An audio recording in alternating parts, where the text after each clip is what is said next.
ফার্স্টে এই ভিডিওটাকে দেখেন, আপনিও আপনার নর্মাল ভিডিওকে এরকম high quality blur and colour grading কীভাবে করবেন চলুন দেখাই দিই। ফার্স্টে আপনার ফোনে থাকা ক্যাপকাটটা ওপেন করবেন, আর হ্যাঁ, এটা অবভিয়াসলি প্রিমিয়াম লাগবে। আর এটা কোথায় পাবেন ভিডিও শেষে বলে দিতেছি। এখান থেকে ভিডিওটা সিলেক্ট করে নেবেন। কাট করে নেওয়া শেষে এখান থেকে ডুপ্লিকেটে ক্লিক করবেন, এরপর ওভারলি নিচের থেকে স্ক্রল করে টেনে দেবেন। এখান থেকে ব্যাকগ্রাউন্ড রিমুভে চলে যাবেন, রিমুভ করে দেবেন। দেন এখান থেকে সার্চ করবেন হ্যালো ব্লার, এখান থেকে স্পিড 0 করে দেবেন, আর এটা 10 বা এরকম কিছু 27 করে দিন। এখান থেকে সার্চ করবেন আমার ডাইনামিক ব্লার, তারপরে দেখতে পারবেন আপনার ব্যাকগ্রাউন্ডে কত সুন্দর ব্লার অ্যাড হয়ে যাবে। আর এখান থেকে ইফেক্টিভ একটু কোয়ালিটি হাই করে নিতে পারেন।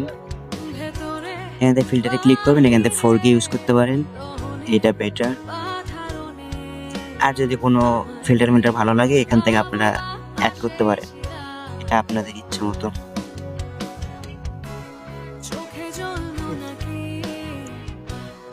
দেন এখান থেকে ভিডিওটা আপনাদের মন মতো করে সেভ করে নেবেন।